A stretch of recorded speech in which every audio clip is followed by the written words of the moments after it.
अधिक मास या पुरुषोत्तम मास के कृष्ण पक्ष को आने वाली एकादशी तिथि को परमा एकादशी कहा जाता है।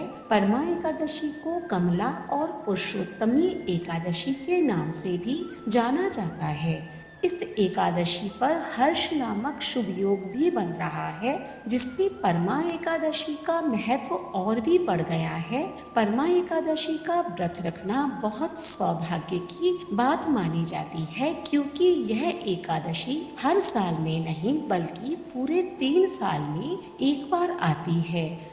मान्यता है इस दिन भगवान विष्णु की विधि विधान के साथ पूजा अर्चना करने से सभी मनोकामनाओं की पूर्ति हो जाती है और दुर्लभ सिद्धियों की भी प्राप्ति होती है। तो आइए जानते हैं परमा एकादशी किस दिन है और पूजन मुहूर्त, पूजा विधि, शुभ योग और पारण के समय के बारे में विस्तार से। और साथ ही साथ ये भी जानेंगे कि परमा एकादशी के दिन हमें किन कामों को करना चाहिए और कौन से ऐसे काम हैं जो हमें भूलकर भी नहीं करना चाहिए। नमस्कार, स्वागत है आपका सनातन ज्ञान और संस्कार चैनल पे।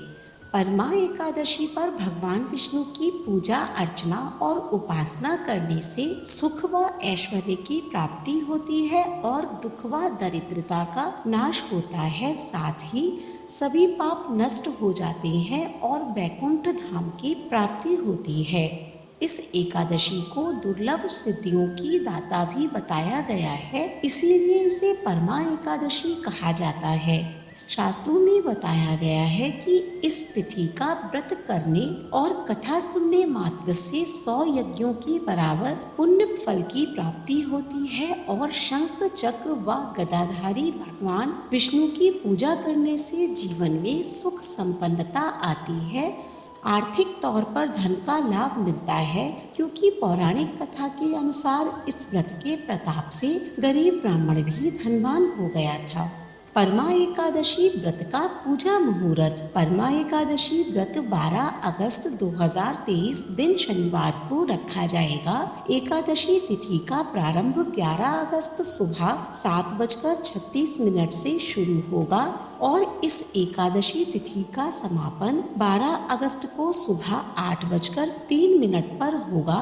परमा एकादशी पूजा मुहूर्त 12 अगस्त को सुबह 7:28 से लेकर सुबह 10:50 तक का है और पारण का समय 13 अगस्त को सुबह 8:50 से पहले का है। ऋषिकेश पंचांग को मानते हुए उदया तिथि को मानते हैं।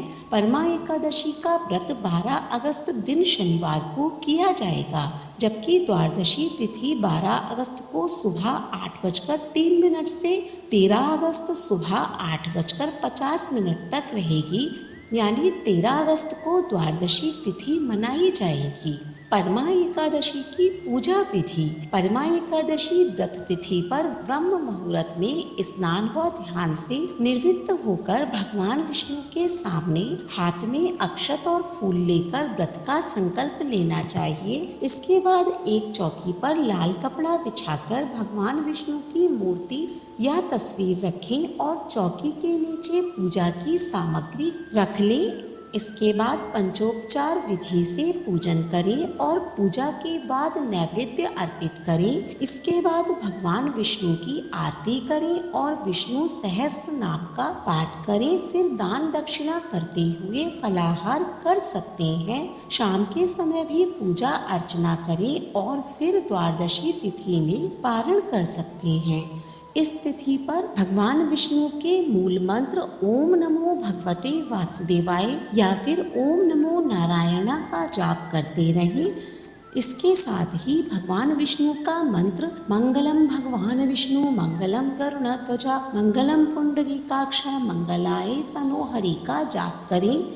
सनातन परंपरा में एकादशी के व्रत को लेकर कुछ एक नियम भी बताए गए हैं, जिनकी अनदेखी करने पर व्यक्ति को पुण्य की जगह पाप का भागीदार बनना पड़ता है। परमा एकादशी के व्रत के दिन ना करें ये काम। इस दिन साल भर के धार्मिक कर्म और दान का पुण्य मिल जाता है। इसीलिए इस दिन सुबह देर तक ना सोएं, दोपहर में भी नहीं सोना चाहिए और व्रती रात्रि जागरण कर मंत्रों का जाप करें।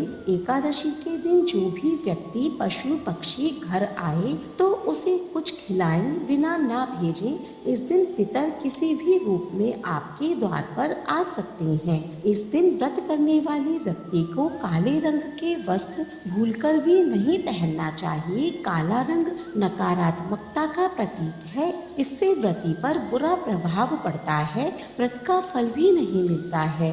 परमा एकादशी के दिन दान देना पुण्यकारी माना जाता है, लेकिन ध्यान रहे इस दिन व्रत करने वाले को किसी दूसरे के घर का जल फल नहीं खाना चाहिए, ना ही कोई दान लेना चाहिए। अगर किसी कारणवश ऐसा करना पड़े तो उसके बदले उन्हें रुपए दे दें, इससे व्रत नष्ट नहीं होता है। इस दिन व्रत करने वाले व्यक्ति को स्त्री प्रसंग से बचते हुए पूरी तरह से ब्रह्मचर्य का पालन करना चाहिए। काम, क्रोध या ईर्ष्या की भावना को त्याग देना चाहिए, तभी व्रत का फल मिलता है। परमा एकादशी के दिन जरूर करें यह काम। यह दिन 3 साल में एक बार आता है, ऐसे में इसका पूर्ण लाभ लेना चाहिए। तो इस दिन विष्णु जी का पंचामृत केसर मिश्रित जल से अभिषेक करें, तुलसी दल चढ़ाएं और कथा का श्रवण करें। परमा एकादशी व्रत के दिन गीता का पाठ करना सबसे शुभ माना जाता है। मान्यता है इससे आर्थिक तंगी दूर होती है, मानसिक तनाव से भी मुक्ति मिलती है। एकादशी के दिन पीपल की पूजा जरूर करें। इस दिन पीपल में लक्ष्मी नारायण का वास होता है, इसीलिए इस दिन 7 परिक्रमा करते हुए पीपल में कच्चा सूत लपेटें और परिवार की खुशहाली, संतान सुख की कामना करें। इस प्रकार परमा एकादशी का व्रत करना बहुत ही उत्तम फलदायक है। आप भी परमा एकादशी के दिन इन बातों का विशेष ध्यान रखें। भगवान विष्णु की कृपा आपको अवश्य प्राप्त होगी। वीडियो अच्छी लगी हो तो कमेंट बॉक्स में ओम नमो भगवते वासुदेवाय नमः अवश्य लिखें और ऐसी ही धार्मिक वीडियोस देखने के लिए हमारे चैनल को सब्सक्राइब करें। धन्यवाद।